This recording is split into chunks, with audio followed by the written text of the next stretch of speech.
Fasten your seatbelts. It's going to be a bumpy night. But tell me, Eddie, is that a rabbit in your pocket or you're just happy to see me?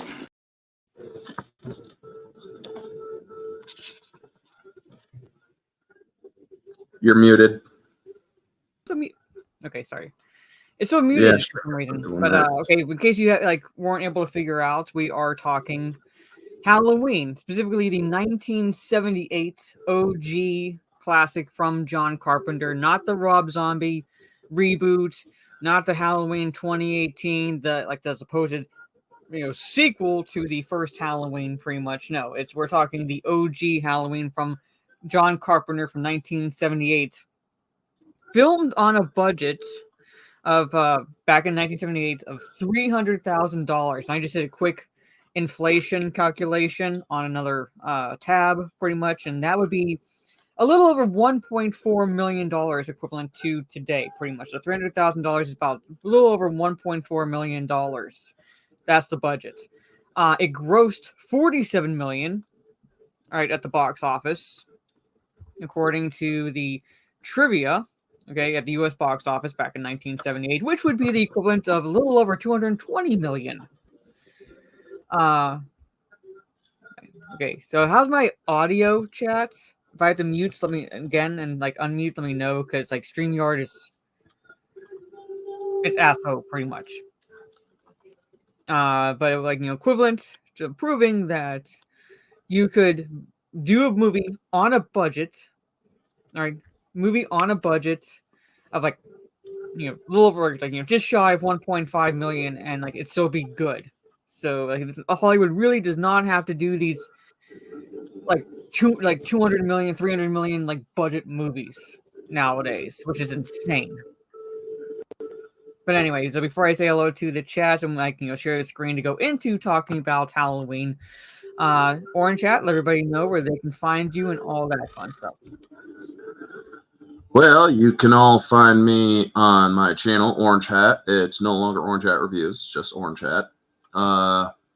Me and Mara do ones and twos twice a month, and the singles twice a month. Tomorrow we got Bram Stoker's Dracula, and next week is Silver Bullet, and this Sunday I am doing the last of the John Wick movies, John Wick Chapter 4. As well as Tuesday upcoming is going to be Live, Die, Repeat, or Edge of Tomorrow, where I'm doing the theme streams of Aliens versus Military. So, yeah. Anyway, that's where you can find me. Also, Barroom Podcast Tuesday nights on Society Reviews channel, where we discuss entertainment, insanity, and whatnot. Okay. So my money's on the aliens at that point. Yeah, right. My money's on the aliens. But anyway, so from the top, I see Trey. Hello, he's ready for a lit discussion. Yes, the blackest eyes, the devil's eyes. And actually, this movie, let me see if I can find the trivia on it. Was inspired in a way. Yes, it's based on an experience John Carpenter had in college touring a psychiatric hospital. And when he was touring the psychiatric hospital, Carpenter met a child who stared at him, quote, with a look of evil, and it terrified me. So basically, much like how Russ Craven was kind of inspired by an experience from his youth, in a sense, John Carpenter was inspired by an experience from his youth. And in this case, it was an actual child who terrified him. So, and it works. Gravy, hello, be lurking tonight in tomorrow's night stream. No worries, Gravy. Have fun. I see Orange Chat's in the channel. Yeah. Yes, this is my kick. I do primarily my gaming streams there, and I'm at 267, so I'm close to getting 300 followers there, so much appreciated. Jaluk, hello, what's up? Keely, good to see you. Yes, I watched him for 15 years sitting in a room, staring at a wall, not seeing the wall, looking past the wall. Yes. Looking at this night, pretty much. Is this Orange Hat's channel? Yes, I'll be there tomorrow talking Bram Stoker's Dracula. My opinion, the only real Miscasting in a way for Bram Stoker's Dracula was Keanu Reeves. As much as I love him, We will discuss that definitely. Like he was miscast as Jonathan Harker. Very much. Hadosaurus, hello. Also saw the inspiration from the Neon speech in Jaws. I could see that too. I didn't see anything like that in the trivia, but I did read that Deborah Hill, who helped John Carpenter and produced much of his movies. She primarily focused, she helped write the dialogue for Halloween, and she wrote the dialogue for the female characters, and John Carpenter primarily focused on the dialogue for Loomis. So, and Donald Pleasance also had inputs into his character. For example, at the end scene, which we'll get into, there was 2 cuts basically of the shots, and they ended up with the one that Donald Pleasance suggested, and that is basically the look on his face where it's he's not surprised that Michael Myers has gotten up and is alive, pretty much, because originally the intent was for him to be surprised, shocked. So they shot that, and then they shot the scene again with Donald Pleasance, his recommendation, where it's this is the look that Loomis should have, and that's ultimately what ends up in the film, what Pleasance suggested. So yeah, that was a pretty good scene. It's I know you're out there, Michael, and I'm gonna find you. Yes, the Abomination. Hello. But yes, I'm gonna share the screen. And I have in the description. This is the property of the production companies. We are just talking about it. I have no means of using this for monetary purposes. I cannot use it for monetary purposes because the audio is muted. So what would I accomplish by selling a muted version of this film? And I have included the original trailer for Halloween 1978. Yeah, so back off, YouTube. But anyway. Yeah. So I don't really have timestamps. I was telling Orange Chat this. I did not have time because of what was going on today, so I didn't have time to get timestamps. However, will primarily be, the premise is pretty simple. Pretty simple. Originally, the concept was for this movie to take place over several days, but because of the limited budget given for this production, it was decided to drastically scale back on that premise and really just focus on one night in the year. And so Halloween was picked because of the scariness associated with the holiday itself. So pretty much the entire span of the film, excluding the beginning. Well, I mean, that happens on, I believe, Halloween as well, pretty much. But in present day, all right, pretty much the entirety of the movie spans over just one day. So yeah, technically 2 days if we count October 30th because Michael Myers escapes the day before and ends up in Haddonfield the day after. So pretty much I'm saying majority of it is over Halloween, but it's close. It's close. So I mean, as bad as the sequels were, I do like that they actually brought back the actual cast from this movie into Kills, with exception to Anthony Michael Hall. Yeah, because the original original actor that played Tommy, I mean, I don't know why he wasn't able to do it, but they brought in Anthony Michael Hall to play adult Tommy in this film. They did bring in the actual actress that played Lindsay, the little girl that Tommy was friends with. Kelly Richards. Yeah, she was actually, she actually played in this movie. Yeah. So, as well as Sheriff Brackett. Yeah. He was brought in for Kills. I can't pause it on obviously. Also the doctor. When Michael's actually killing his sister, because you do get boob shots, pretty much. Yeah. And I will say that she had a good rack. Yeah, so she actually was arguably, I mean, I'm not not judging in any way, but she did pose for Playboy. She did a lot of stuff like that. But the reason why she did roles like this where she because she was comfortable being nude, she was cast in roles where, like, nudity was part of her character. But the reason why she did Playboy and things like that is because her dad had cancer at the time. So she would take on these roles, and she would, like, basically, or do Playboy shoots to help him with his hospital bills. So, What you gotta do. Yeah, so you had the combination of, like, she's comfortable with it, but at the same time, her primary motivation was because of her father. So she started out, but basically, yeah, it actually stems from a wholesome motivation, essentially. And boy, was she wholesome. Yes. so basically, like, it stems from a wholesome motivation. And I think she only did like 5. Like, according to the trivia, I think she only did like 5 other roles, but they were more like teen-esque kind of movies. I will say this: her death scene. I mean, I watched this literally, or I started at 5 and ended up ending it at around 7 because I was pausing in between for a couple of things. But yeah, her acting when she's getting stabbed was not the best. No, it was not the best, but at the same time, it's like it does get the point across. Though. Yeah, it does get the point across. And I think, like, according to the trivia, her boyfriend's voice is actually dubbed over by what's his name? Who Tommy Lee Wallace, who, like, he was basically part of the production not company, but crew, who worked alongside John Carpenter. So I think he's the one who actually, like, that's his voice you're hearing. Not the actual actor who's playing the boyfriend. But these shots here in this house were actually shot last because the building they use, like, basically, like, the premise they use, the property they use, for later is an actual abandoned property.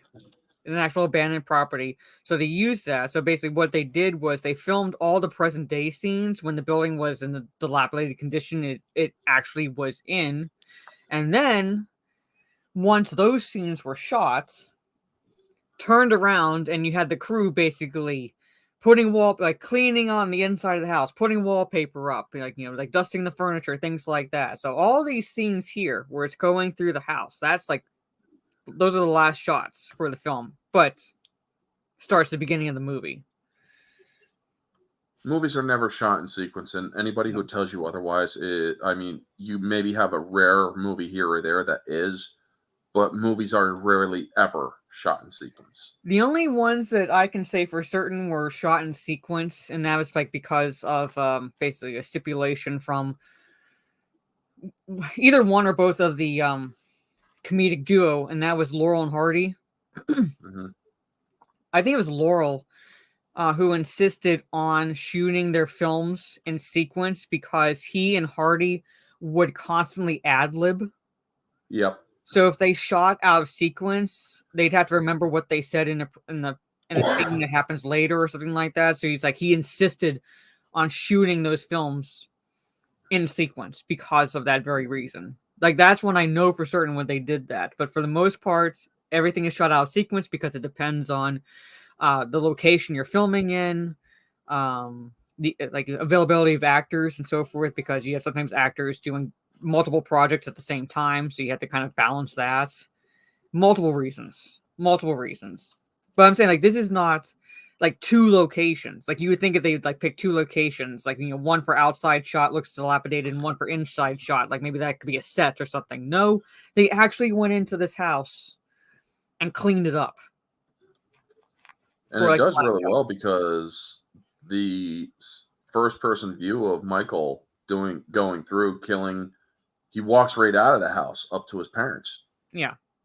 So that's how back then in the 70s, folks, you couldn't exactly fake that. No. So, yeah, you can't really tell. No. Here's a good question. Why do you think he did it? I know the reason they gave Michael in the later movies, which is stupid, but I believe he was just born evil. Yeah. He was just I'm not talking about the Rob Zombie. I'm actually talking about why did this one do it? I know. I'm saying in the later in the franchise, same franchise, they actually give an explanation of sorts What, for was he why pissed he off did it. because the sister didn't take him out trick or treating?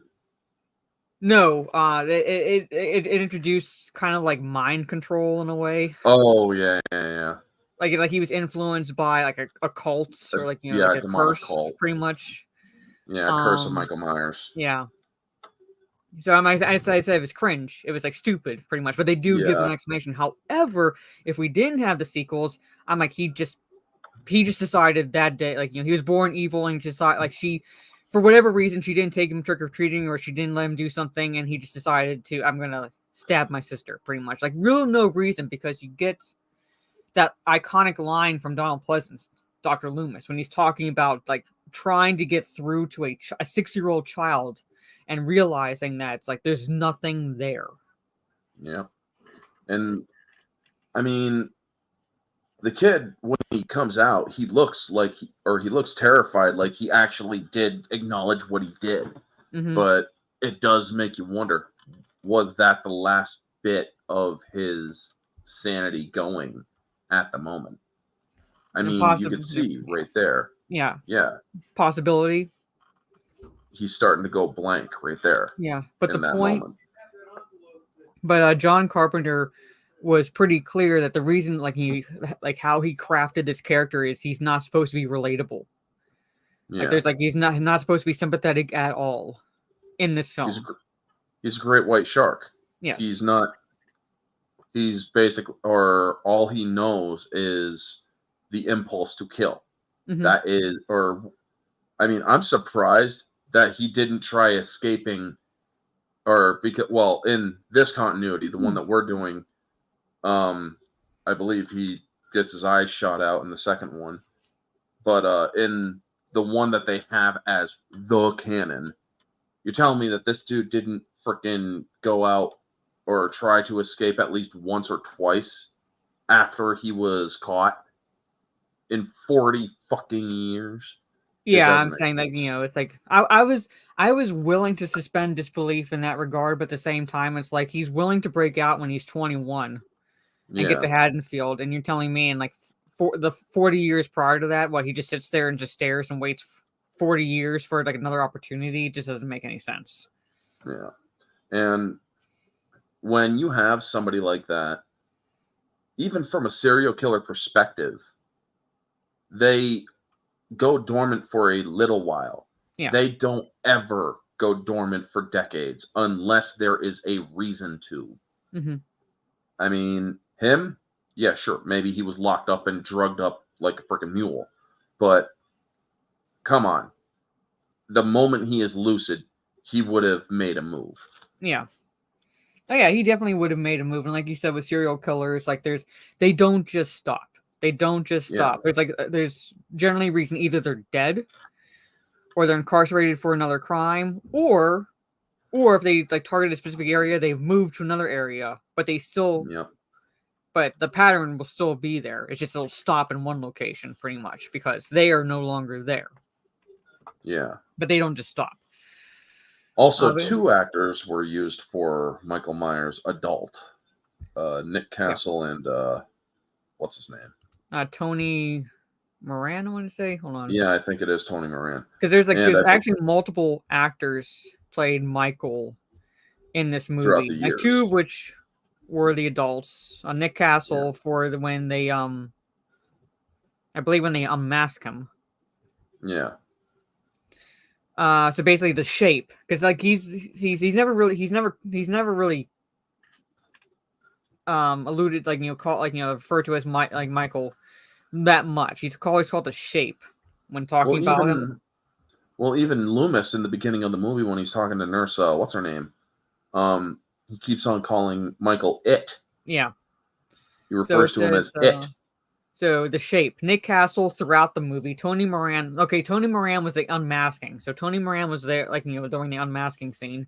Stuntman James Winburn, production designer Tommy Lee Wallace, due to his knowledge of how much force would be needed to break props during action shots in a single take, and co-producer Deborah Hill even donned the mask in an external wide shot when Tommy sees the shape for the first time. So that's actually in that scene right there is actually Deborah Hill.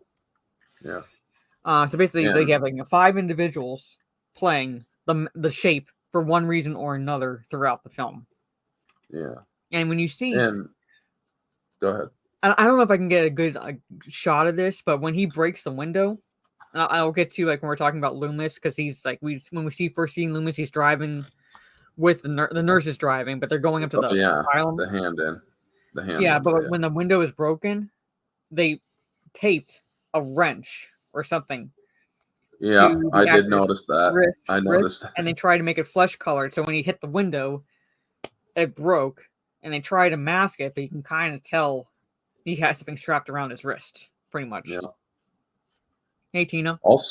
Also, if you do a very slow frame by frame when he crawls up onto the car, you can actually see his face then too. Mm-hmm. Yeah. Which is it's like, well, that is what he looks like. But another fun fact: when the unmasking at the end, when you see his face, his eye closed. That wasn't makeup. That was actually Tony Mirren. There was no makeup there. Yeah. Or prosthetic, because he had just been stabbed in the eye with the clothes hanger. Ouch. Which would well, his character was. Yeah. But Tony Mirren himself, there wasn't prosthetic makeup or anything. That was literally just his face. So, no offense, Tony, but you're kind of butt ugly in that scene anyway. Yeah. In that moment. Yeah. In that moment. It's like, dude, you could have played Jason Voorhees. Yeah. You could have. So, but anyway, like, like I said, I'm going to be like jumping. I'm sorry, Trey. I'm saying, like, I thought that was makeup, because I'm like, someone can't be that naturally ugly. But then again, Twitter exists, so yes, nowadays. Yeah. Also, the nurse actually came back for H2O. Yeah, she came back for H2O. She was in the beginning. And then she was in Halloween Kills, where she also gets killed again. I think she married, is it the producer or someone associated with Halloween 2? Yeah. So, but anyway, so Loomis, like, I love Donald Pleasance's character, and I, for one, really cannot see anyone else in this role, but there were 2 other actors that John Carpenter had hoped to get for this role prior to casting Donald Pleasance. And Donald Pleasance, I think, earned, I think it was like $20,000 for 5 days work, which is pretty tidy sum back in 1978. But he wasn't the first choice. There were 2 actors, according to what I've read, that John Carpenter wanted before casting Donald Pleasance. Can you guess who they were? Not a damn clue. Peter Cushing and Christopher Lee. No shit. Peter Cushing and Christopher Lee. And Christopher Lee, they both turned it down. Obviously, both turned it down, mainly because of the low pay. But Christopher Lee, not sure about Peter Cushing, but at least Christopher Lee admitted later on that like he believes that's one of the worst mistakes he made. Well, I don't think anybody is. Christopher Lee, man, he can make a mistake and he'll have regrets, sure. But honestly, I think it would have been a miscast. I mean, Pleasance is perfect, man, as Loomis. I think like all 3 in their own ways would have been good castings. Yeah. Because I've seen a lot of Hammer horror films, and I've seen watch a lot of Peter Cushing and Christopher Lee to know like their range.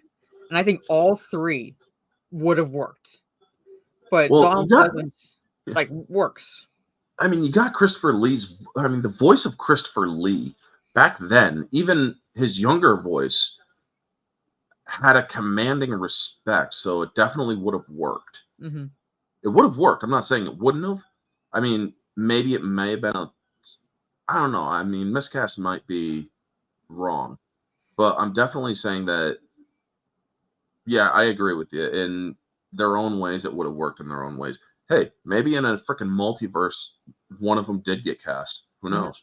Yeah, like I said, I could see like each one in this role, like based on my experience watching like multiple Hammer horror films. So I've like seen a lot from Peter Cushing and Christopher Lee. I've seen what they can deliver to different roles because Peter Cushing, for example, played Van Helsing. So we're gonna be talking about Bram Stoker's Dracula. So in the Dracula pictures, Peter Cushing played Van Helsing, and Christopher Lee played Christopher Lee's Dracula. Dracula, yes. And so you like get the feel like Peter Cushing might have played Dr. Loomis similar to how he played Van Helsing in those films. So I could see it. But for this case, I think like Don Pleasance works because he's like he delivers his lines. How do I put this? Not quietly, but there's like a subtle elegance to them, but at the same time, it's like very alert. Yes. So it's like he manages to find that balance with the character. So I believe him when he's like, when he's especially when he's giving the speech about like, when he realizes, with like also with authority. Mm-hmm. Yes, thank you. So I'll get to that question, Soul Assassin. But hello. Oh yeah, definitely. Yeah, I did this discussion with Blake last year. But what was I gonna say? Especially when he's giving the speech, like about how like the moment he realized he wasn't going to get through to a child. Yeah, and he's like there is nothing. 8 years trying to reach him, and 7 years trying to keep him locked up because he realized there was no reaching him. He was just pure evil. Yeah.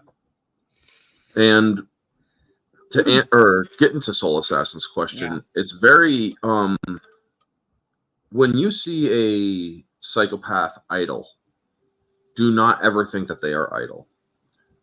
They are always paying attention. Yeah. They are always aware. He could have, or when it came in and out of that hospital, he could have easily been looking at them, watching them come in, driving out, starting their car, depending on the angle that they had going in and out of each car. All these little tidbits of knowledge would add up, and he would be able to drive, and then he would be able to figure out the rest. He's not Michael Myers is a psychopath, yes, but he is by no means unintelligent. Mm-hmm. And not to mention, yes, we don't really acknowledge the 2018s as the sequels, but as the doctor said, he is very much aware. He watched you as you were coming in. Mm-hmm. Psychopaths, they pay attention, and they are paying attention to the most minute details because they realize everything can be used. Mm-hmm. Yeah. I was just finding the entire quote from Loomis. Mm-hmm. Because I would have ideally played the scene, but again, even with the stuff in the description, I didn't want to risk it because it would be playing that like an actual scene with sound. Yeah. But it's like the quote is, "I met him 15 years ago." So Michael was 6. He's now 21. "I was told there was nothing left. No reason, no conscience, no understanding, and even the most rudimentary sense of life or death, of good or evil, right or wrong. I met this 6-year-old child with this blank, pale, emotionless face and the blackest eyes, the devil's eyes. I spent 8 years trying to reach him, and then another 7 trying to keep him locked up, because I realized that what was living behind that boy's eyes was purely and simply evil." So again, John Carpenter does not want this audience in any way to relate to Michael. He is the boogeyman. So, and again, Donald Pleasance. I know I mentioned this earlier in the chat for those who are just joining in. Pretty much, Donald Pleasance very much gave input into how his character would react in certain scenes, and one of the scenes that he gave input is when he after he has shot Michael at the end of the film, and it's looking like is looking back down on where Michael landed in the yard and is finding that he's gone. Two cuts were filmed for that scene. Hey, Megatron. One where Loomis displays like shock and horror that Michael is gone, and the second one, which is Donald Pleasant's inputs, where he's like has the look of he's not surprised at all. He's not surprised. Yeah, that figured he Michael would got get up up. Son of a bitch. Yes. So, and for those who listen to my D&D stories, we encountered because Teresa and I play Call of Cthulhu pretty much, and Stieg is setting the time about the mid 80s. All right, so he could include iconic pop culture characters, even either as the characters themselves or the actors, in a sense, basically. And one that we encountered was Dr. Loomis. Loomis, nice. Loomis, yeah, at Arkham Asylum. who is very much not over the fact that Michael Myers is this is what happened on the night of Halloween in 1978. So he's or is he a patient there, or is he a doctor there? He's a doctor there, but very much has post-traumatic stress disorder in a sense because he has not gotten over the events of Halloween from 1978 and so forth, pretty much, and a little bit after that. I mean, if you look at Donald Pleasance, holy crap, he could have probably played Hugo Strange very well too. I could see that. Yeah. So his daughter, Angela Pleasance, she's done quite a bit of acting. I know she was in the 1984's Christmas Carol, George C. Scott, and she was in Gangs of New York. Which character did she she was? It's one of those where it's like unless you knew who she was, you might not recognize her because she was Angela. Yeah. Pleasance. Let's see here. What does she look like? You gotta be kidding me. That actress? Angela Pleasance. She's 82. She's 82 years old now. Yeah, she's been acting she's been. How old was Donald Pleasance in the 70 or in 78? He's in 1978. Donald Pleasance was born because he was born in 1919. 1919? Yeah, so in 1978 he would have been 69. 59, 69. 59. So nearly 60. So he was born in 1919.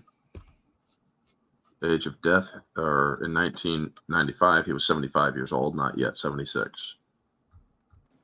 Good. Yeah. Gosh, man. And he went all the way up to Curse of Michael Myers, too. Mm-hmm. Yeah. And did they ever explain who was the baby, or who was the baby daddy? Or did they, or for that movie? Like the baby's father? I know I've seen all the Halloween movies, but I don't think they did. If they did, it didn't register. Because I've heard some disturbing thoughts on it. It got so and it's weird. like, no. Because some people have actually weird, so the producers cut it's Michael Myers. What? Yeah, I'm saying it really got weird. Oh yeah, shit, dude. Yeah, Curse of Michael Myers, fucked up, man.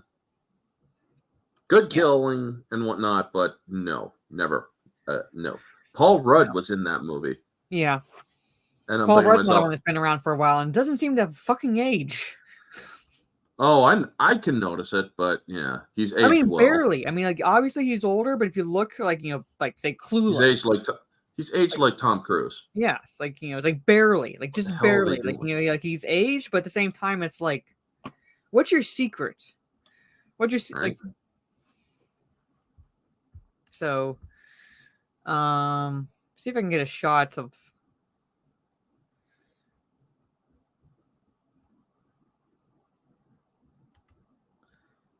Because we're going to talk about, okay. Yeah, Let me just moving on to play this a little bit to get a clearer shot. All right, so basically, of these three, Jamie Lee Curtis is the only one that's actually still a teenager because all three are playing teenagers. But Jamie Lee Curtis was like 19 when she filmed this, so she's the only one that's actually a teenager, and I don't think she was the first choice for John Carpenter for this movie. However, it kind of became, I don't want to say an homage in a sense, but it's sort of like, kind of like taking a little bit of inspiration from the fact that her mom, Janet Leigh, all right, because Jamie Lee Curtis is the daughter of Janet Leigh and Tony Curtis. Because Janet Leigh was in Alfred Hitchcock's Psycho, which also had the character called Sam Loomis, hence Dr. Loomis in this movie. So this movie has a little bit of an homage to 1960s Psycho from Alfred Hitchcock, with both the fact that you had the daughter of the main actress, Janet Leigh, in that film, and taken a name from the character in that film for the doctor in Halloween 1978. All right? wow, And that's one hell of a tie-in. yes. So that's what I love about trivia sometimes. And like I said, like you have Jamie Lee Curtis, she plays Laurie Strode. And I think according to Deborah Hill, Laurie Strode was kind of like named after John Carpenter's first girlfriend. This dude really does self-insert. Yeah, a little bit, but like his self-insert kind of works because he takes inspiration. He doesn't like put himself in the movie. Like not complaining at all. Yeah, so some of these, holy shit, man. like some of these like current creators, I put those in quotes pretty much. Yeah. But then like she plays Laurie Strode, and her friends Annie in the middle, played by Nancy Loomis, and Linda, played by PJ Souls. Okay. Yeah. And this didn't really necessarily start this trope, but John Carpenter like wants to make it clear that in no way were they at all promoting the trope of if you were sexually promiscuous or anything like that, then you were gonna get killed, sort of situation, against teenage promiscuity or sex, things like that. Like, no, part of the reason why Annie and Linda dies because they're preoccupied on sex. Like, they have their minds there versus aware of their surroundings. Whereas Laurie Strode is by herself. She's babysitting, so she is aware of her surroundings, and that's why she's able to process. Well, not only that, everybody always loves to say in the rules, you can never have sex, you can never do drugs. Mm-hmm. Fucking Laurie smoked a blunt.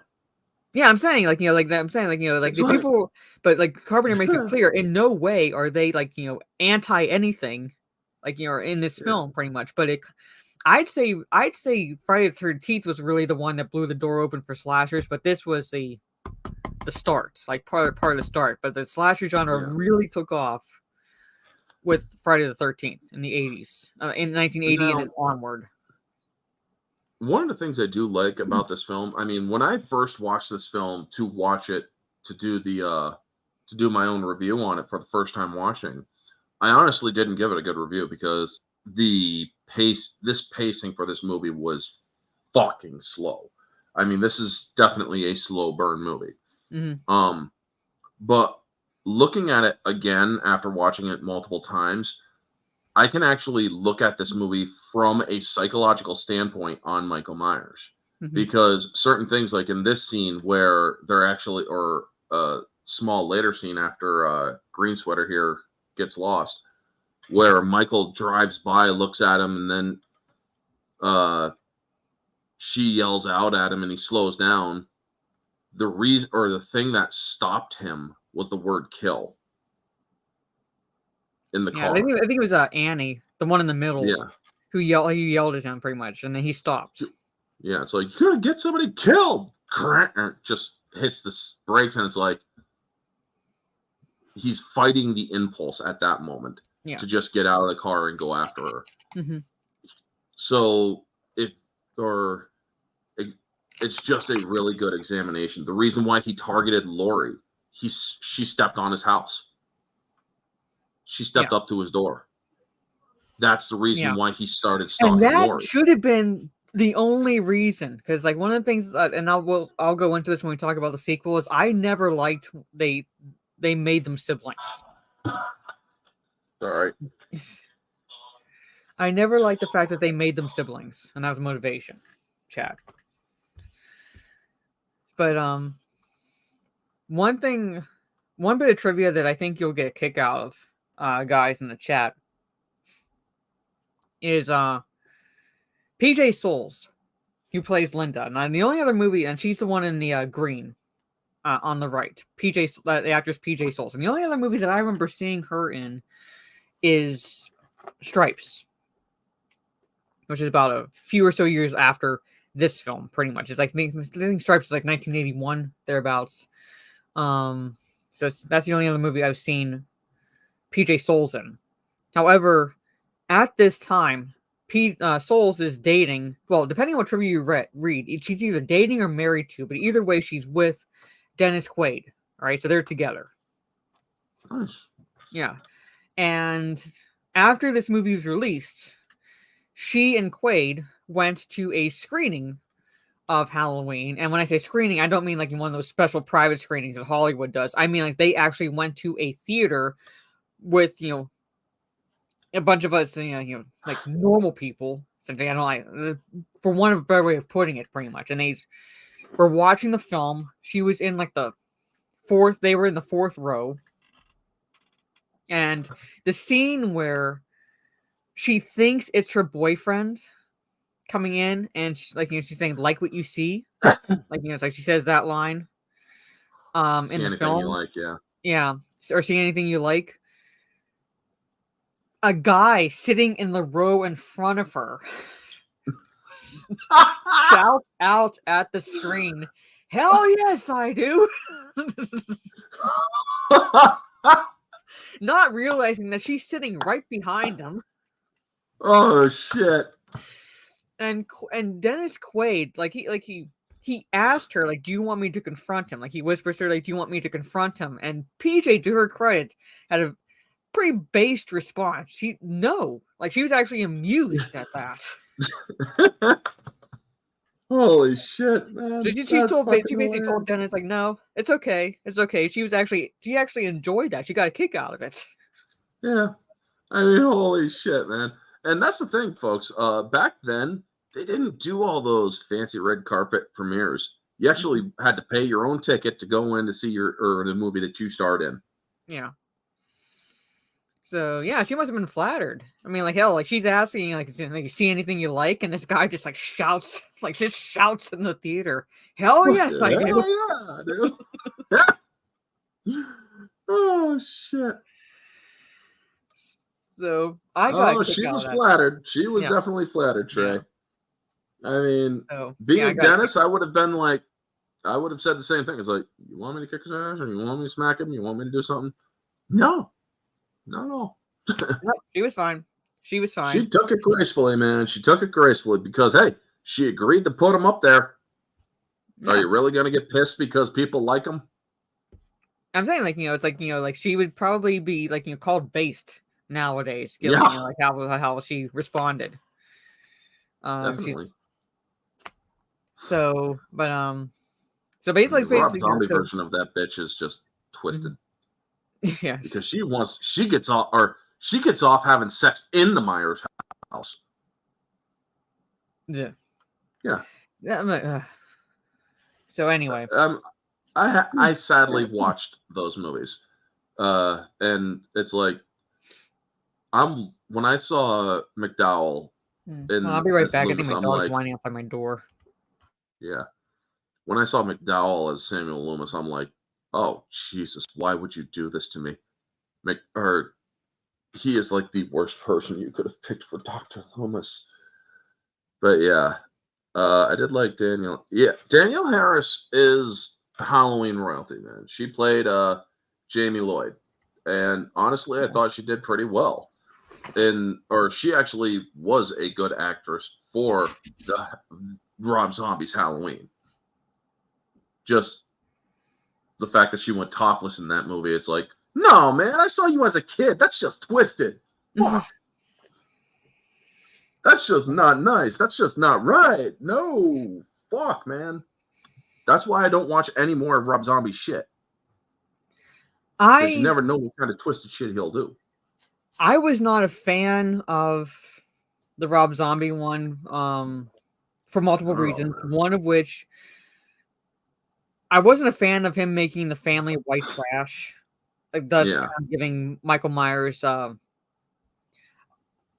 motivation in a sense for why he is the way he is versus just being pure evil. Like, you know, nothing the parents did, nothing like the society did or anything like that. No, he was just born evil. How this movie implies. Whereas Rob is like, Zombie gives it like an unnecessary, oh, he's bullied in school, he's teased in school. Oh, like, you know, it's like his family's white trash. He was even psychotic before that. He's white trash, but he's also abusing animals and shit. Yeah, so he was psychotic, but at the same time, it's like you didn't need the whole. He was just getting further pushed around. Yeah, just like getting further pushed around, like, you know, kind of like thus giving like external motivators for why he becomes the way he does versus like the beginning of this film. It's like, we have no reason why he snapped and killed his sister. He just did. You're not supposed to relate to him. Also, fun fact about the Rob Zombie ones. You know the Geico caveman? Yeah. From the Geico commercials? He was actually the bouncer to the strip bar that his mother worked at in the second one. All right. He's the one that's like, don't give me no reason. Copy that downtown. And then gets his face crushed in. And it's like, dude, that was the freaking Geico caveman? No wonder they went extinct. They fucked with Michael Myers. I don't think I've seen Rock and Roll High School. Like I said, the only movie I remember seeing her in was Stripes. So, but, I haven't watched any older movies in a long time. I mean, I want to get back into it, but a lot of shit going. So. Stripes will very likely make my top 10 for the year 1981 when Stig and I do the next top 10, because I love Stripes. What did you guys do for this? Like making him a good guy in a sense. It's just. What was the last top 10 that you guys did? 1980. Like just the movies, top 10 movies from the year 1980. Oh, from 1980. Okay, good. Yeah, so not the 80s, the year 1980. So the next one will be the year 1981. And 1980 was difficult for me because there weren't too many movies that came out that year. It's literally the cusp of, like, you know, from the end of the 1970s into the what we know of from the 1980s, pretty much. So not a lot came out that was good, in my opinion, from 1980. So I struggled coming up with 10. But 1981 onward, yeah. Even my brothers were not born, or none of my brothers were born in 1980. My oldest was 81, and my other one was 82, and then it's like they skipped 83 and 84 and just had me in 85. So Halloween 2, I thought Halloween 2 was 1982. I think I was sworn Halloween 2 was 1982. Looking it up. And Friday the 13th was 1980. 1981. 1981. Okay, so I thought, why am I like, I must be mixing it up with something. But anyway, when Friday the 13th, I know it was 1980. Yeah. Okay, part 2. Okay, so yeah, 3 was 82. Okay, so the third one was 82 because I remember thinking like one of them was 82. Season of the. I don't acknowledge that as a. Well, see, the thing is, and I don't hold anything against Season of the Witch, primarily because when these movies were, the Halloween films were originally becoming a franchise, so to speak, post the second one. Because I think like John Carpenter only agreed to come back and do the second one because he really did not want to do a sequel to Halloween, but they kind of forced his hand a little bit to do a sequel. So he agreed to do that one, but he didn't want to come back for any of the other ones. But when they did that, from Halloween 3 on, the original plan was just to make movies set on Halloween. That's it. Nothing to do with Michael Myers or anything.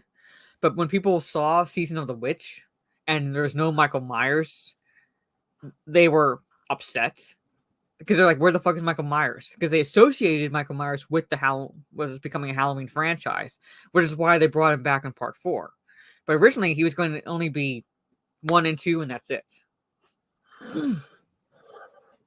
So I'm saying, So don't what was hold it the- against Season of the Witch. Season of the Witch is okay by itself. But I remember being so disappointed when I watched it because I watched the first one, the second one, and then I saw the third one, and it's like, where's Michael? that was Why my did they reaction. even call this a hell? Yeah, that was my reaction too. Yeah. And then I read the trivia, and I'm like, oh, okay, that's why they did that, which is why that's why they brought him back in the fourth one. But originally, the intention was the movies were going to be set on Halloween. They weren't going to be associated with Michael Myers, but Michael Myers became associated with the franchise, so that's why they brought him back. Same with. Could have just said that. They could have just said that when he left Haddonfield or died in the second one or whatever, they could have just basically said his evil infected the town or whatever. Something, I don't know, but that's the route they took, and like, no surprise, people were upset. Which they pretty much used as a device for that god-awful thing that we don't talk about from 2022. Well, actually, I have not watched that yet. I know essentially what happens. But I have not watched it. A friend of mine who has access to my Voodoo account, he put the digital code in, and I'm like, what the fuck is that? I almost went off on him. It's like, did you just buy this fucking movie? Because I know it's on sale, and I did not want to buy it. He's like, no, I put in a digital code for it. I'm like, you better show me that freaking digital code right now. And he sent me the code. I'm like, okay. I didn't want this movie. Yeah. But I watched it again, and that's why I did my a year later review. And it's like, because if you actually do look at it, Kills and Ends do have anti-SJW points in it, which is kind of nice to finally have something that's against the narrative. Yeah, but the movies still suck. Yes. Because they didn't. Here's the thing, folks. This movie, he wasn't this mystical killing machine. No. He was just a psychopath. In the second one, he was just a psychopath. And they said, we aren't going to turn him into that mystical killing machine when they were making the trilogy that from 18 to 22. Then they ended up making him a freaking mystical killing machine. And it's like, oh, by the way, if you ever do watch Ends, I want you to freaking contact me after you're done watching it and tell me, did you laugh at the first kill in the movie? All right. If I ever do, I might break down and watch it around Halloween. Yeah. Might. And I think that's a strong might. Might. Because the movie I really want to find the time to watch is Nefarious. That's the movie I really want to find time to watch. But that's the one with Sean Patrick Flannery, I believe. Yes, I really want. I meant to see it when it came to theaters, and I couldn't. I didn't have time to go. So I want to sit down and watch it. You want me to EFAP Halloween Ends? Do you want me to die from alcohol poisoning? Because there's no way I'm going to be able to do it without drinking. I mean, folks, I watched it, and then if I do watch it again, I will just skip to the points or skip certain areas because it's like, oh my God, shut up. Mm-hmm. But when it comes to paranormal stuff and Halloween or in the Halloween night, I won't do it. I've had experiences, folks, and that's all I'm saying. I will never watch a paranormal horror movie on Halloween. So, if you ever watch Ends, it would be for a stream. Well, the only way I would do it and be able to EFAP it is if I find like a Saturday, because like there's no way. There's no because like, we'd be stopping and pausing to laugh or to talk and things like that. And like the movie itself is like what almost 2 hours long or over 2 hours long. So it's like you're looking at a stream that's going to be like 3 to 4 hours because like with the pauses and everything. Yeah, and believe me, you're not gonna like Halloween Ends. It's only an hour and 40 minutes. Come on. Anyways, it'll still be a long stream because we keep pausing something. Yeah. Let's get back to this though. Let's get back to so basically, 78. like I said, people associated with this movie again with the whole tropes, the whole like when it comes to rules, which is parodied in the Scream films about how don't have sex, don't do drugs, things like that, and like both Carpenter and Hill pretty much have said no. This has nothing to do with that. The real reason why Laurie is able to survive, like the reason why Laurie is the final girl, is because she's alone. She's not preoccupied because she wants to be with a boy, right? She's made it clear pretty much, and her friend Annie, kind of teases her, saying that that she told Ben Traynor, that's the boy that Laurie has a crush on, that like Laurie had a crush on him, things like that, and Annie's talking about possibly Laurie and Ben Traynor possibly getting together like this evening or something like that, to which Laurie says no, she has to babysit, things like that. So Laurie pretty much is because like she is focused, like she's been hired for a job, babysit Tommy. That's what her focus is going to be. Whereas Annie's literally hired to watch Lindsay, Tommy's friend, just about on the same street, in a house kind of catty corner to where Tommy lives. So they're close to each other. But Annie is focused on getting her boyfriend over so they could have sex while she's babysitting Lindsay. Same with Linda, focused on having sex with her boyfriend versus like actually paying attention to what's going on during the evening. And the voice, when Lindsay talks to her boyfriend, do you know whose voice that is? That you guys are actually listening to? You're listening to John Carpenter's voice. Oh. When Annie is talking to her boyfriend on the phone, because he calls and first he talks to Lindsay and things like that. Then she gives the phone to Annie. That's John Carpenter standing in essentially voice wise for Annie's boyfriend. Oh yeah. You're listening to John Carpenter in that scene. Well, they did a lot of that back in the. It's like shit. We don't have an actor for this or that, and it's like, all right, well, we'll just have the director do it. They even got Robert Englund to help toss leaves around for scenes in this movie. Robert Englund of Freddy Krueger fame. Yeah.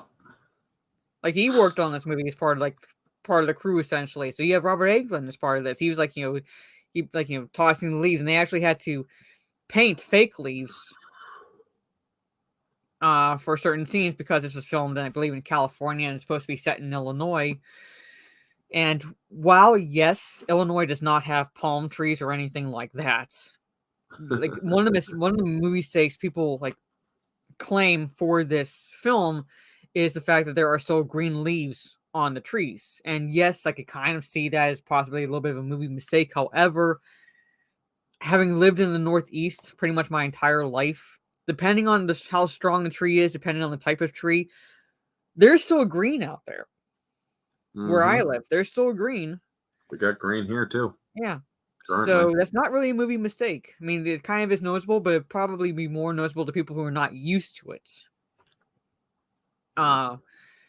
As part, not living in the Northeast. So I'm watching this film going, I've experienced Octobers like that, where it's like not all the leaves have fallen or anything like that. Hell, the oak tree in front of my parents' house pretty much holds its leaves well into the wintertime. Like we literally have leaves, we would literally see leaves falling wintertime on the snow, still falling from this tree. How strong this tree is.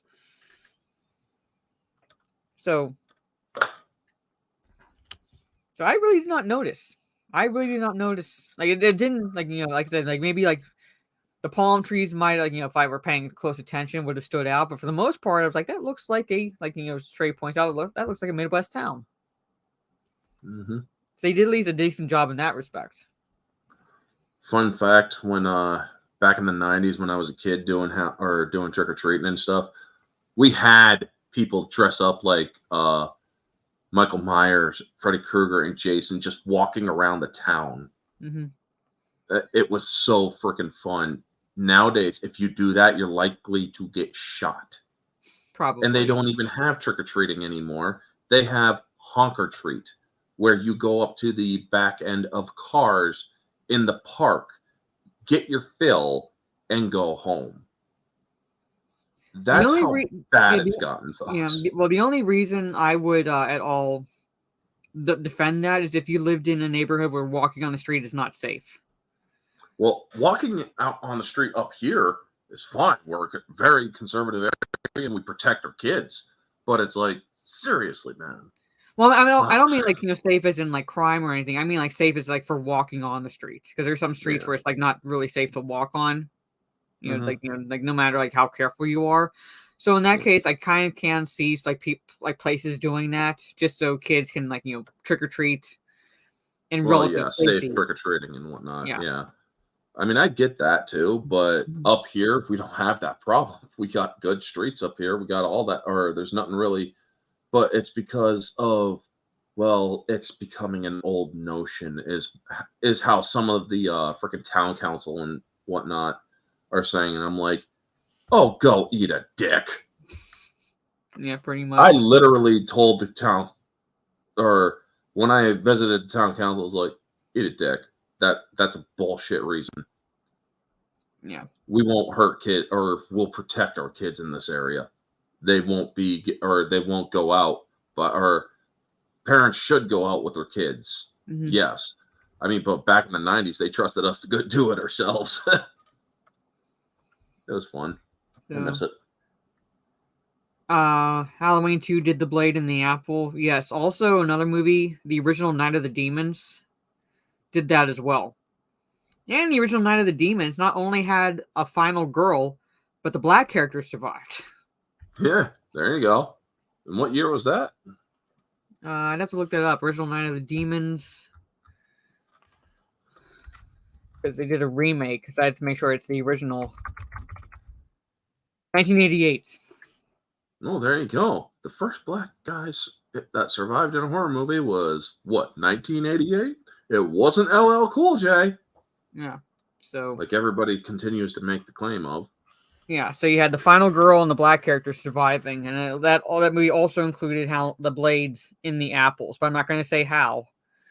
You'd have to watch it.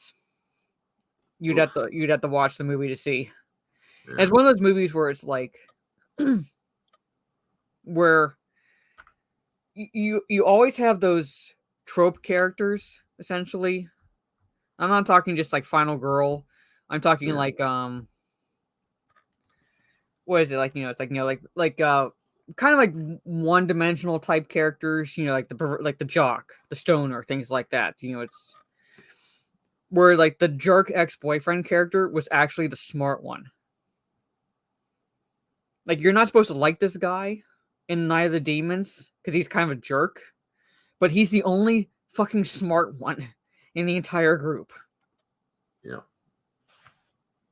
So this one, or getting back to this, yeah. Yeah, it's like this scene here where she's reading like an Arthurian legend to Tommy, and Tommy like he wants her to read his comic books because that's what he prefers. Yeah. And she reads out these titles, but the titles themselves are fake. Yeah. So let me see if I can some of them actually are quite ridiculous too, if I remember correctly. Yeah, Laser Man, Neutron Man, Tarantula Man, basically like like none of those comics in Tommy's collection is real. You'll get a kick out of what comics were stand-ins for what she's looking at. I'm willing to bet they're Marvel. Nope. Well,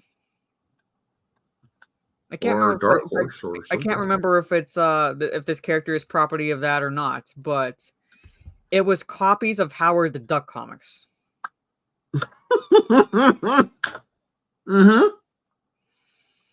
Marvel. Yeah, so so basically you got the company right, but like she's looking at copies of Howard the Duck comics. My God. Oh. Anyway, I don't go off on the tangent, Orange. Don't go off Yes. on the tangent. So, but so I'm like jumping scenes here because like Yeah. Annie's preoccupied with having sex with her boyfriend, and and Linda is preoccupied with having sex with her boyfriend, and originally, they approached Dennis Quaid because he was with PJ Souls at the time, who plays Linda, to play her boyfriend in this film. But he was working on another project at the time and was unable to do it, so they brought in the other actor to play Bob. So we might have gotten Dennis Quaid in this film if he had not been working on another project. Both boyfriends, I believe, are no. It's or two girls, one boyfriend, and the guy that Michael got the jumpsuit from. And so that's 4. Mm-hmm. There's only a kill count of 4 people. Yeah.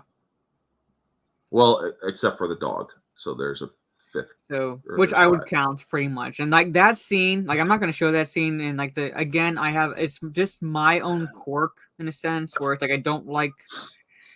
For me, gratuitous violence is if you can remove an aspect of the movie and it changes nothing, then that was gratuitous pretty much.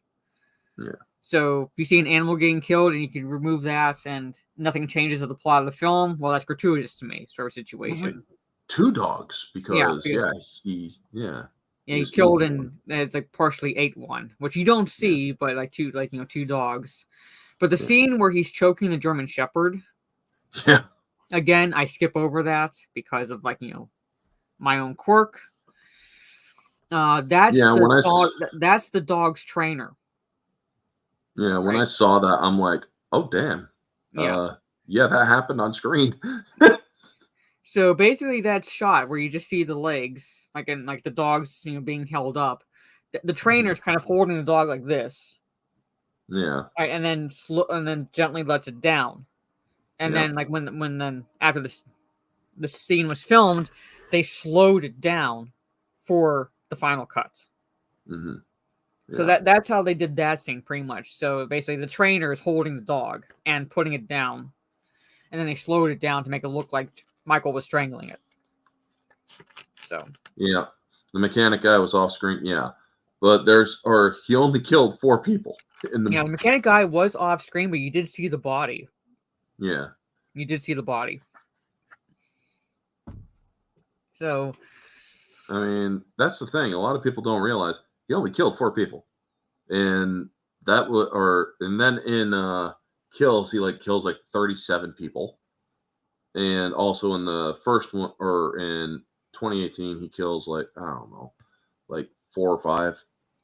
So he only becomes a legendary killer in their canon, in the official canon.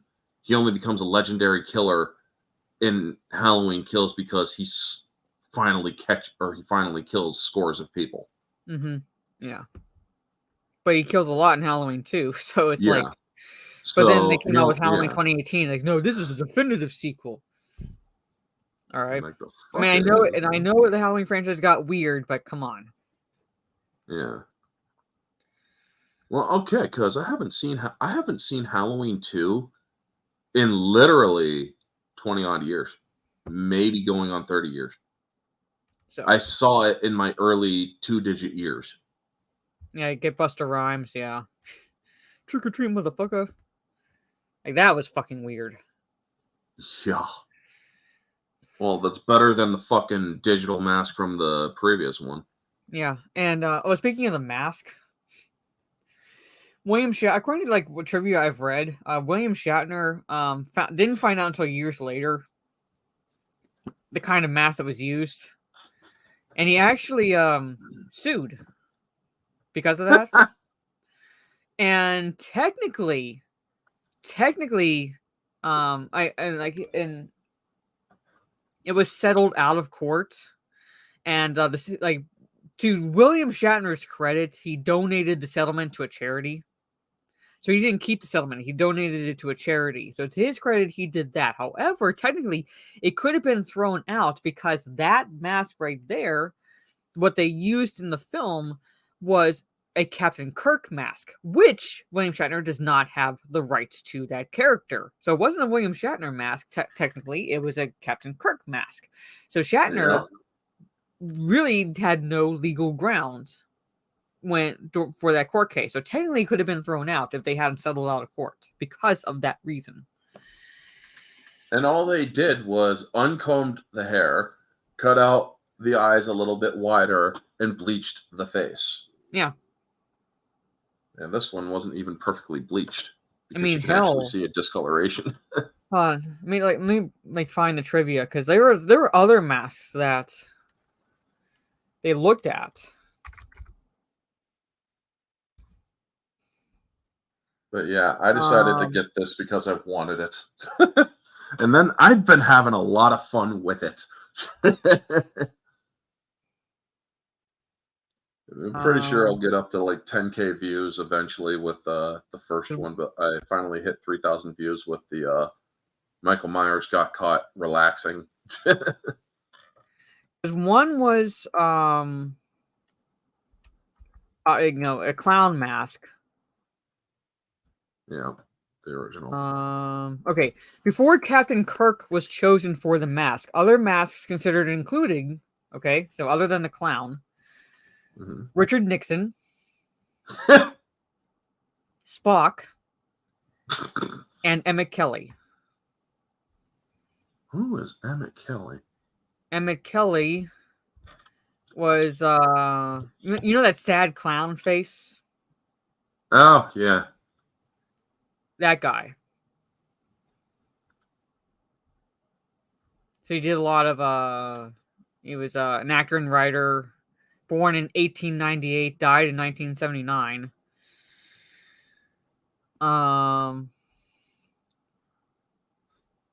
So he's in the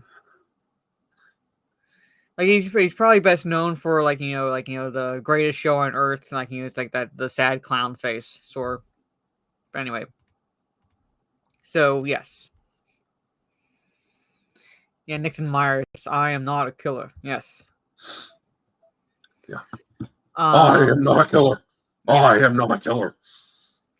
So, and again, and basically, why the Captain Kirk one was ultimately chosen was when they did all that to the face is because it was so emotionless, which again goes back into the line where Dr. Loomis is saying there's nothing there when describing Michael Myers. Yeah. So. Because freaking Tricky Dick's face, I don't care how you slice it, folks, that nose could make him look like a fucking kabuki mask. Yeah. So. I mean, I'm just saying, man. I've seen the 54 Godzilla, and I could have sworn it was a damn Nixon mask. And he wasn't even president yet. Nope. See, the thing is, it would have made sense, but at the same time, again, I agree with them deciding on the Captain Kirk mask just because of the fact that it ties into there's nothing there with Michael Myers. There's just nothing. Do you also remember the William Shatner mask song that they had? No. See if anybody remembers that, because there was a commercial that I heard where you hear kids singing something about the guy in a William Shatner mask. And I'm like, I've been looking everywhere for it, and I haven't found it yet. I mean, I could try looking it up a bit later, but I don't recall. Yeah. But, especially when this happened later. Yeah, right. So. I mean. Yeah. Yeah. Anyway. So again, we're basically jumping around. We're not exactly going to go into everything that happens because we're now over an hour. Yeah. So, Annie dies. Bob dies before Linda, so it actually goes Annie, Bob, then Linda, because Linda's still in the bed when when Yeah. Michael comes into the room with a sheet over himself, and she thinks it's Bob, trying to be cute. And as Jamie Kennedy said, "Oh, look, it's the obligatory tit shot." Yes, which I can't show because I don't like that. Would definitely get the stream taken down, pretty much. Yeah. Um, We can show Bob stapled to a wall at least, though. that's what I'm trying to find. Like there. Yeah, right there. I Perfect. love basically it's like he that's like Michael is like inhumanly strong, where he pulls up Bob with one hand, holds him, and then with the other hand pins him just to the wall. What a lot or another thing that actually is a psychopathic trait. Psychopaths have a weird way of tapping into their adrenaline in a way that normal people cannot. And I love it's literally what's known as a body comp. Yeah, that was actually I do believe that was actually done by the actor first, and then John Carpenter's like, do that again. Like it's just so creepy. Like he's not just staring at it. He goes like, huh? It's like just like he's kind of like admiring like a kid. it. Like it's like like when when you're looking at a painting or something and you just and looking at the artwork on the wall, pretty much. I mean, the way that I see it, like without sound, is like real fast because it's like it's just a slight head tilt. Kind of like what Michael did before the stream started, folks. Yeah. So, and then, I mean, I skipped over Annie says she's killed in the car. She's like, basically what she does is like, if you guys haven't seen like the movie or don't remember too well, she basically pawns Lindsay off on Lori because Annie's going to go pick up her boyfriend. And I want to show the shot because I love when Lori finds her on the bed. Where is that? Oh yeah, that's right. It was Annie because the other one was put in the closet. Yeah. There. Yeah, right there. Where Michael, beloved daughter Judith Myers. I basically love that shot. And it does make one wonder, why did he take the headstone? Because he wanted to reproduce the night that he was born, essentially. Mm-hmm. Yeah. So 15 years later, he wants to reproduce that. He wants essentially what a lot of, or if you do a deep dive into the mind of Michael Myers, in my own opinion, he wants to feel again. In a way, he doesn't feel anything. That's why he's tilting his head. It's like, I'm trying to feel something here. Or he could have simply been admiring his kill. Well, something like also about psychopaths is the fact that they if you tell them if you're talking to a psychopath or you're trying to get in their heads essentially, and you ask them tell me how you feel when you're sad, they can't describe to you that feeling because they themselves cannot feel emotions like sadness or anything like that. What they can do is give you a textbook definition essentially of if I were to feel sad, this is how I would feel, but they themselves can never feel that emotion, so they could never give you a genuine answer. They don't process emotions on the same spectrum that we do. Then there's also or what a lot of people actually mix up is sociopathy and psychopathy. Sociopaths, they just don't care. Psychopaths, they literally can't care. Yeah. So in this case, like I said, Michael Myers would be a psychopath because nothing there, literally nothing there. He can't care. So if he at all were able to talk or decided to talk, like I said, he would not be able to tell you how, how he feels when he's sad, how he feels when he's angry, how he feels when he's like pick an emotion. He would not be able to tell you because he himself would never ever feel those feelings because there's nothing there. Like no, he would not feel emotions the same way normal people would because he can't. He could give the textbook definition. No, I'm not big. I'm not because I'll get my channel yeeted. And I think she spells her name Lynda. Let me see. I think that's how her character is. Yeah, Lynda is how the character actually spells her name. So, yeah. Maybe get her name right. Here's the thing, folks. The climax of the film literally hits around 1 hour 16 minutes when she's just starting to notice the death around the frickin' her friends are dead. I mean, the kills before are all well and good, but they're not climactic in any shape, way, or form. They're just the prep. I mean, the main meat of this film literally happens in like the last 12 minutes. Yeah. And also another thing that I love is like, this is like, kind of like coincidental in a sense, but one of the movies you hear playing in the background that both like Lindsay and Tommy are watching because like they're watching scary movies on Halloween night, and that is The Thing from Another World from 1951, which is loosely based on the novella The Thing, which is a movie that John Carpenter directs years later with Kurt Russell. Which, incidentally, is actually closer to what the novella is versus the 1951 edition version. But I do like both.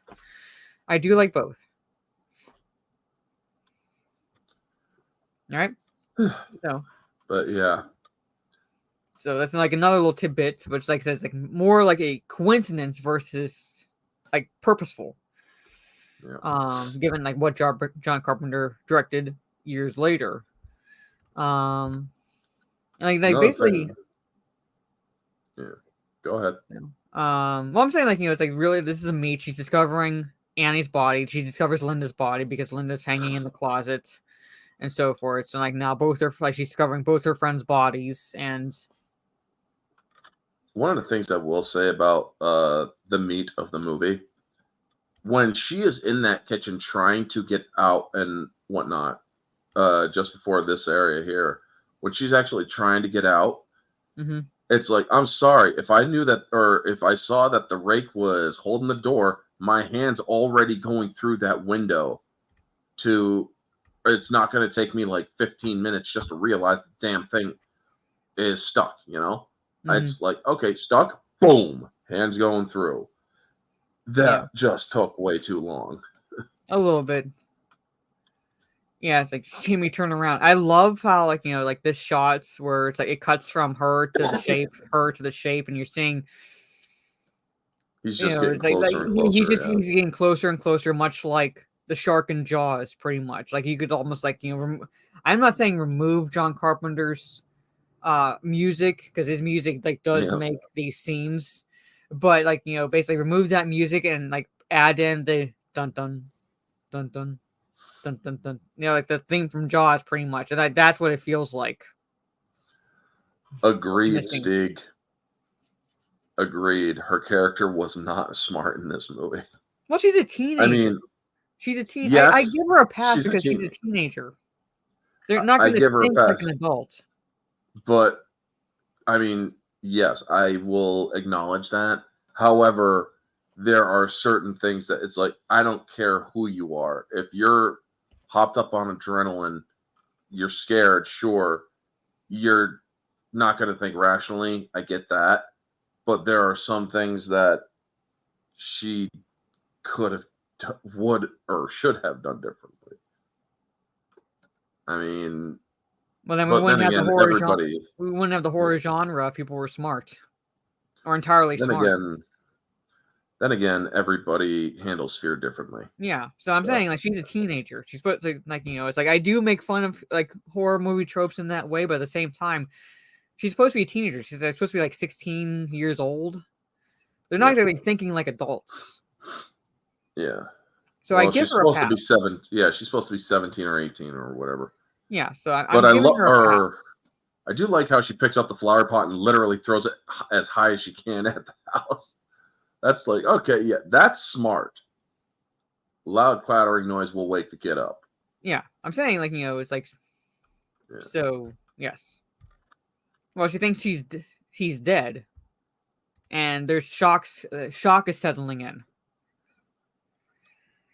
So I'm a psychology major, so I'm looking at this from the perspective of why certain things that'll be happening to her body and mind in this scenario. So yes, she does sit down on the couch, but she thinks thinks he's dead, and And not only that, we're she looking also in. did. That's not smart, but at the same time, it's like now shock has hit her.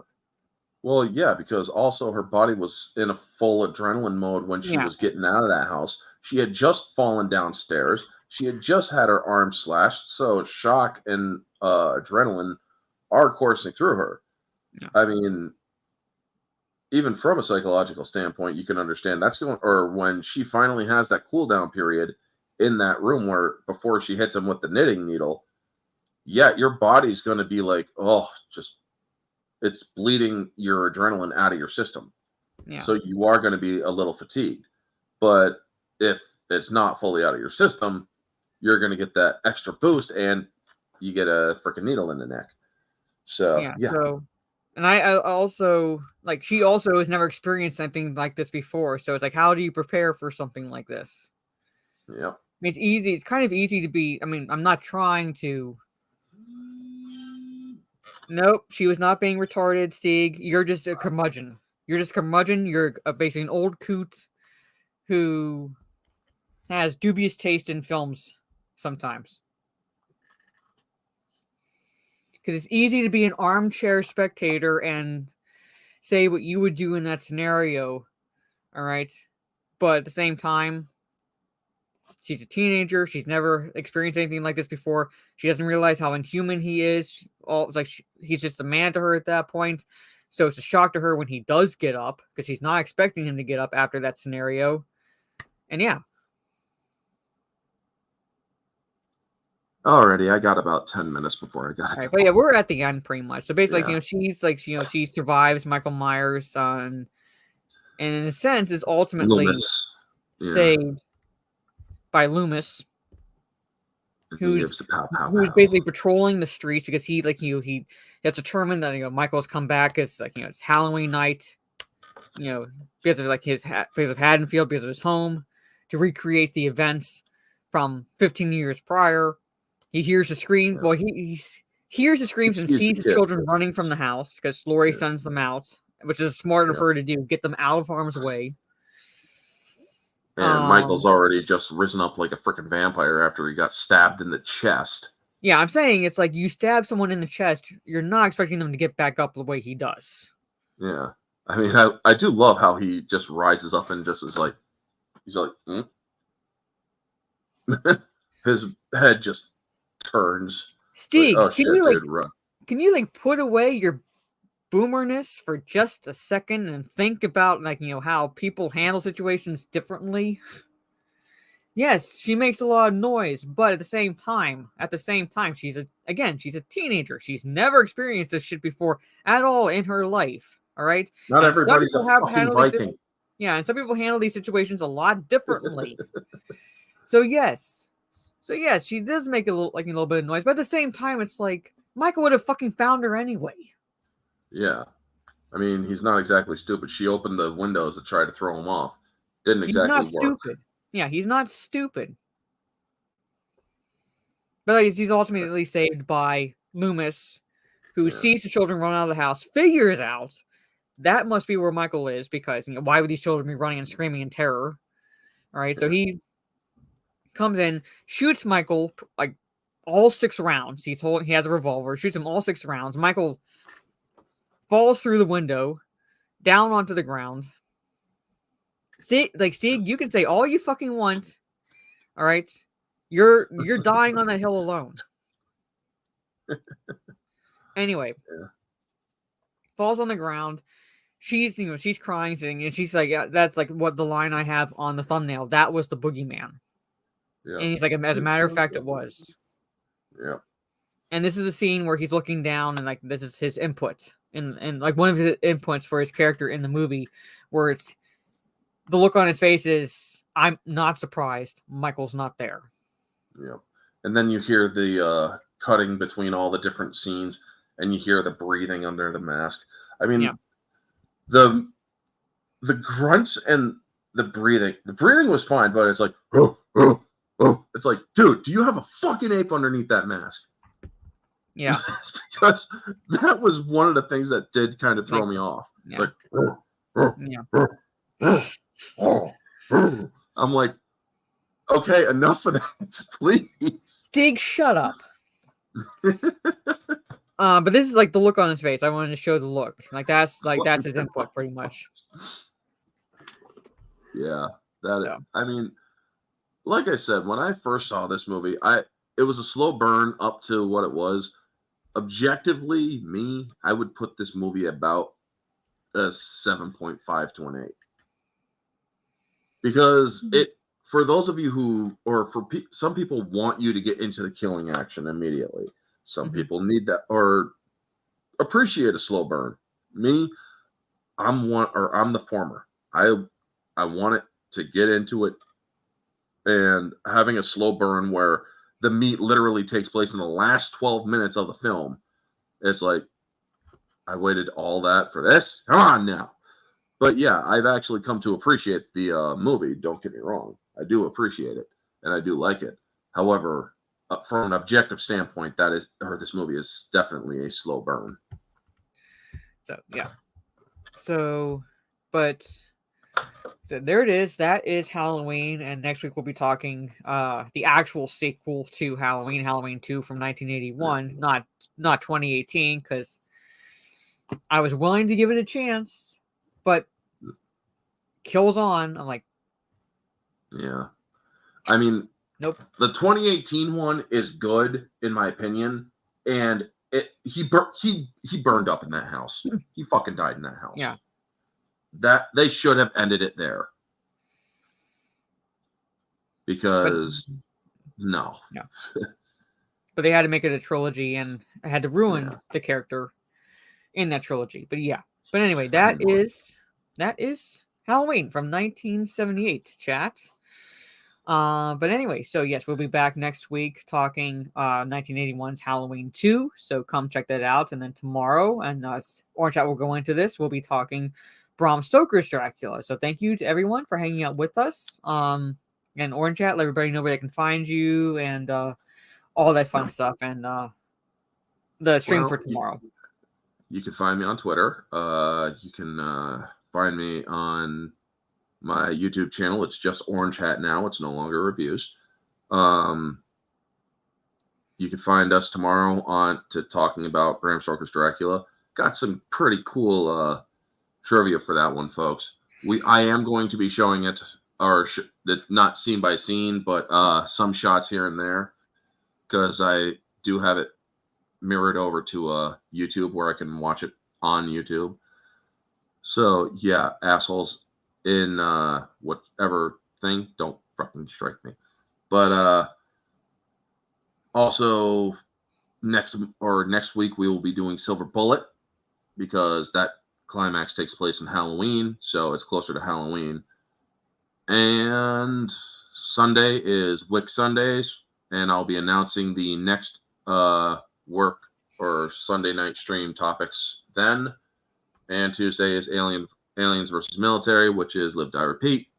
So yeah, also you can find me here for the 1s and 2s with Mara each month, as well as the Barroom Podcasts on Society Reviews channel at 9 o'clock on Tuesdays.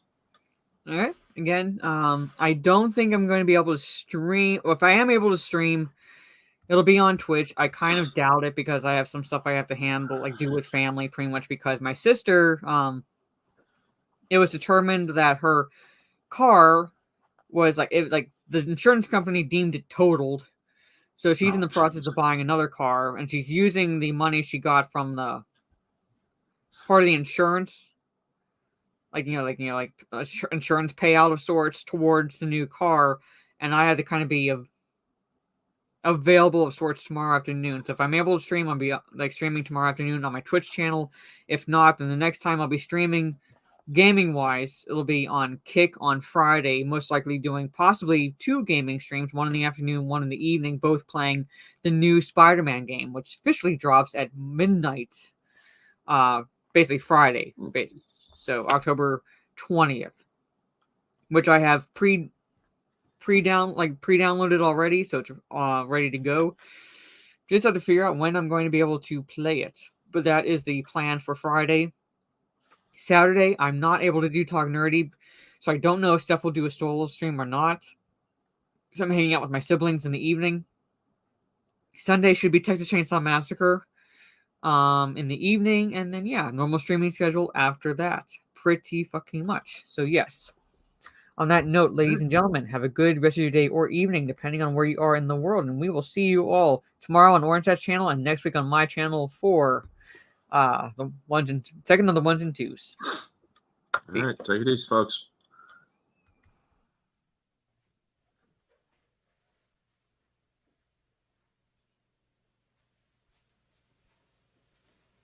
You're still here? It's over. Go home.